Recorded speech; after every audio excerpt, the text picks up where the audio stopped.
Yeah. I think it's because, or your ego, right? Because for And it's me, your like, ego, yeah. yeah, because for mainly. me, it's like, I remember when I started to read the Bible, like, really conscient. Yeah. Yeah. Consciously.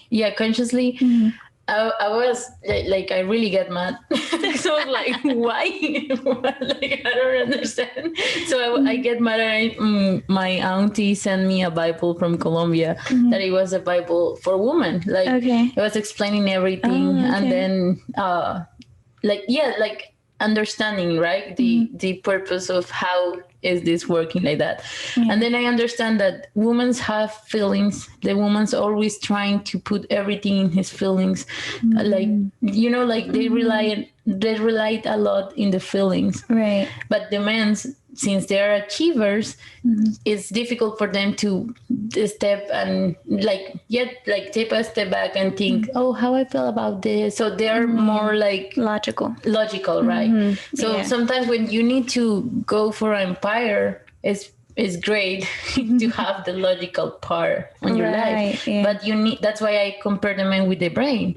And if you need, like, I don't know, manage people or things like that, it's really good that you have the heart, like the woman, because you need to be caregiving. Caring. Yeah, you need to be caring and everything with for like relationships, right? Yeah. So I don't know if I was clear, but but it's basically really great how you have your function.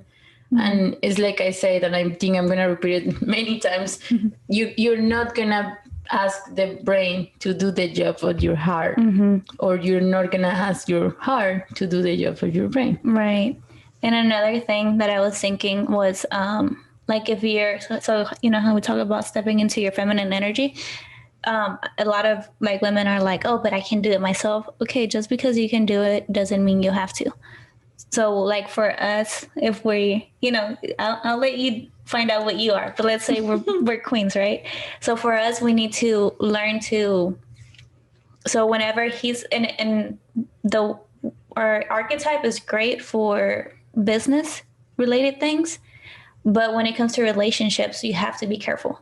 So, for example, when he comes home, let's say there's something that I needed to do and I didn't get to it, or, instead, and I know I can do it myself, I'm like, hey, can you help me with this?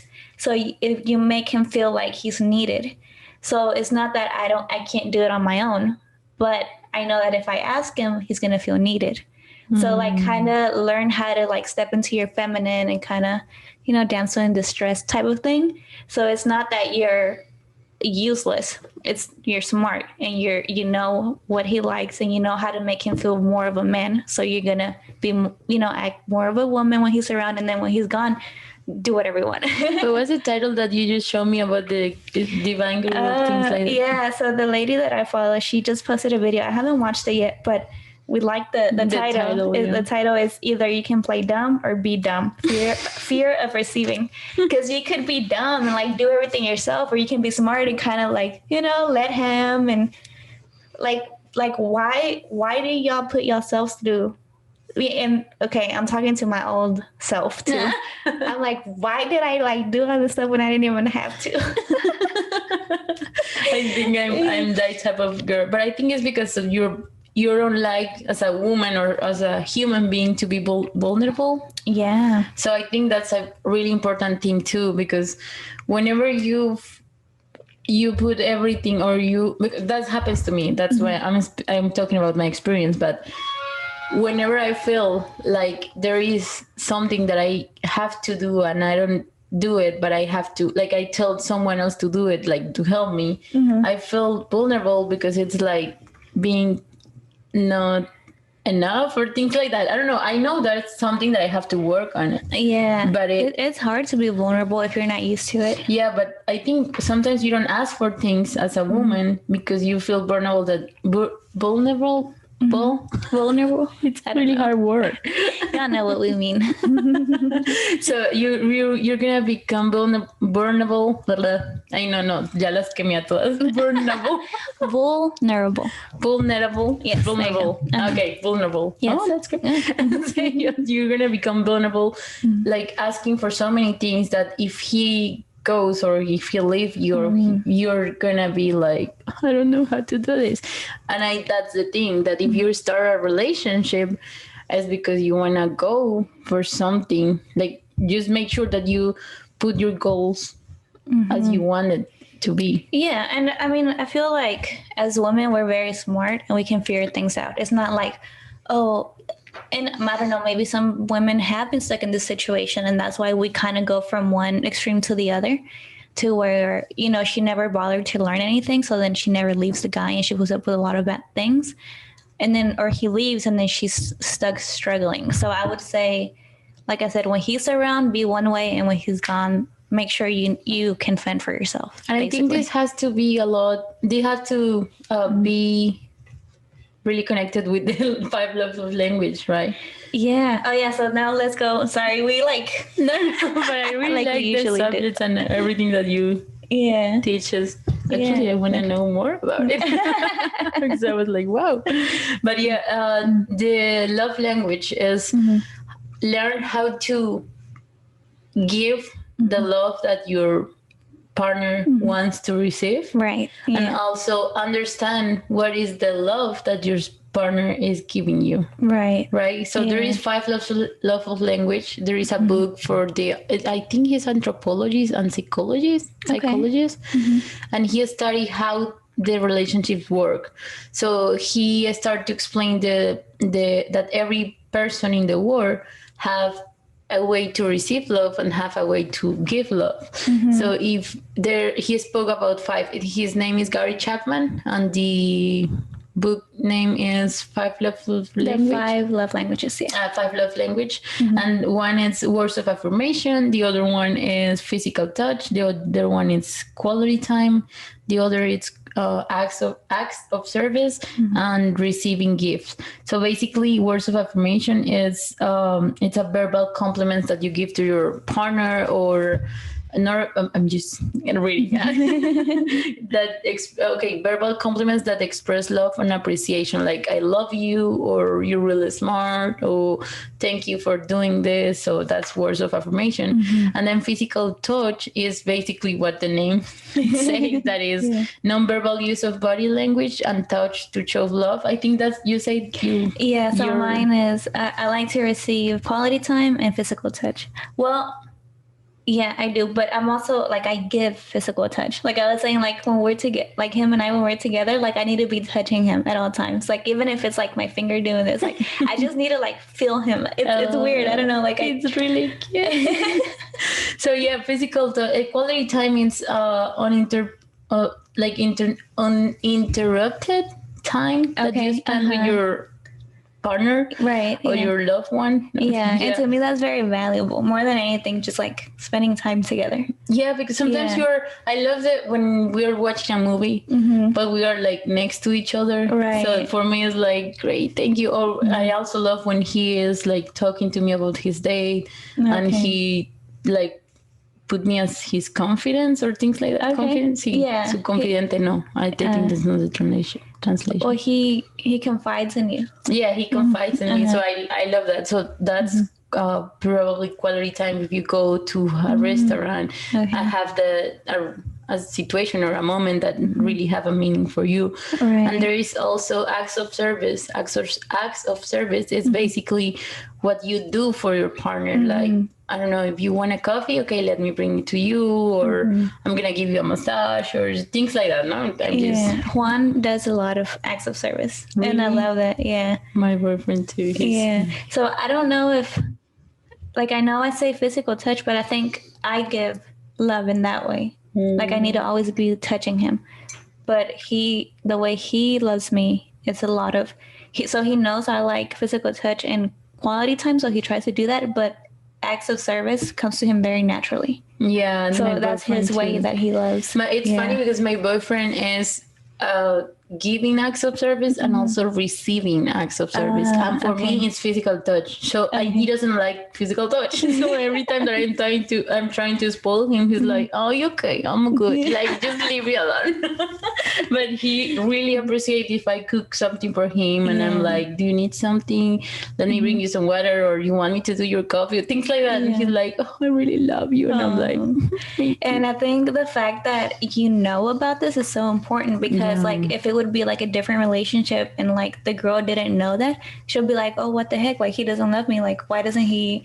You know, but you understand that that's not his love language. But I understand because I read the book. Yeah. So I start to understand that, because I know we used to have a lot of problems. I have been with my boyfriend for 8 years, so it's like it's a long. No, just kidding. And then, but I used to fight with him because I was like, "But you don't love me." And he was like, "But I do all these things for you." And I'm like, "Yeah, but you don't love me." Like, you do You're that, not loving me the way I expect you to. And then when we read the book, I was like, "Wow, this is amazing," because he started to know that for me it's really important to have physical touch. So now he's like, just rub me my back. And I'm like, okay, but that's the way that and he understands that that's the way that I give love. Okay. But of course, I have to learn how to do acts of service. Right. Sometimes I forget, but whenever I do it, it's like he really felt the love. So it's because it's like everything. Now you have to work for it. You have to work to build a good relationship. Right. Even it doesn't have to be with your boyfriend or your husband or your fiance. It have to be with everyone, like a friendship. You are the same thing with your friendship. If you have a friend and she never listened to you, you're like, you know, like, so okay, let me talk about the other one. So acts of service and receiving gift. I think one of the ways that my boyfriend show love is giving gift. And also my dad, this is so funny, but my dad is also like that. And that's why I was always telling him, like, "You don't love me." And he's like, "But I buy you this and I buy you that." And I'm like, "No, I don't care, because I can buy those things." So I always think like he just trying to, I don't know, for me a gift is not important as I don't know, spend time with me or doing things for you, you know. So, you're like, okay, thank you, but that's not what I wanted. No, because you can have, for me, what I was thinking is, okay, I can buy a dress or I can go to the store, so it's not meaningful to you. But for him, when I understand, and we both read the book, I understand that he go to the store, he think about me, he was thinking like, "Oh, she's gonna look pretty with this dress," or things like that. And then that's what the way that he was showing me love. And my dad too. My dad is always like, I'm physical touch of words of affirmation. So I was telling him, I love you so much, Dad. And he's like, okay. But when I was telling him, like, you don't love me, he was like, but I pay for this, or things like that. So it's really amazing how everyone works with this type of love language. Also your kids. He also have a book for kids. If you have kids, it's good to read it. Okay. But so it's pretty great to learn that, because I think that's gonna change a lot your relationship. And another thing, I'm sorry. No, go for it. Go. No, I was just gonna say, so like it's possible for you to give love one way and receive it and expect to receive it another, right? Because like his way to receive it, or his love language is words of affirmation. So he loves it when I communicate with him, when I tell him things. But the way he gives love is through the other things. Not that he doesn't communicate, he does. He actually communicates a whole lot better than I do. Something I need to work on. But you can do that. Like definitely. You can, like, the way you give is different from the way you expect to receive. Most of the times you always give different type of love that you receive. Okay. So it's funny. For me, the love that I give is words of affirmation. That's why for me it's pretty easy to say, "Oh my God, I love how you look," or "You look so pretty," "You're really smart," things like that for me, because that's the way that I show love. Okay. But for receiving, it's quality time for me and acts of service. So it's really, you always have the 5, but there is the same thing as the ¿cómo se llama? Jung. Oh, Carl Jung. Yeah, it's the same thing as the archetypes. Archetypes. Yeah, It's the same thing as the archetypes. You can have the 5 love language, but there is one, like 2 or 3 that are the Like most your main important for ones. you. That's your main ones, right? Yeah. Okay. So you can go to the website from it's www.5lovelanguage.com, and you can take a quiz there, and then you can find out what's the type of language that you give and receive. Okay. Yeah. So yeah, it was a little bit of a sponsorship. Just kidding. This is not a sponsored podcast. Yeah.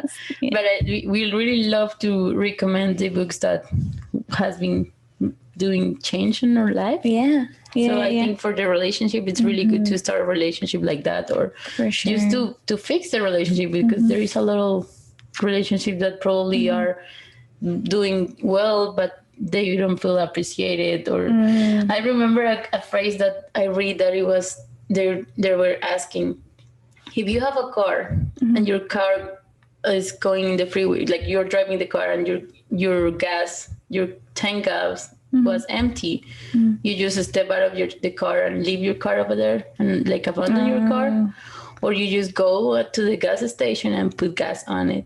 So of course you go to the gas station and put gas in it. Yeah. put some gas in it. So it's the same thing with love. If you, because sometimes you hear people that says, hey, no, I'm just going to get divorced because I don't love her anymore, or I don't feel the same way, or it's not the same. And it's like, okay, if you're really ending everything because you don't feel love, you haven't been watering that plant. Exactly. Or you haven't go to the gas station. So you just find a way and try to fix it.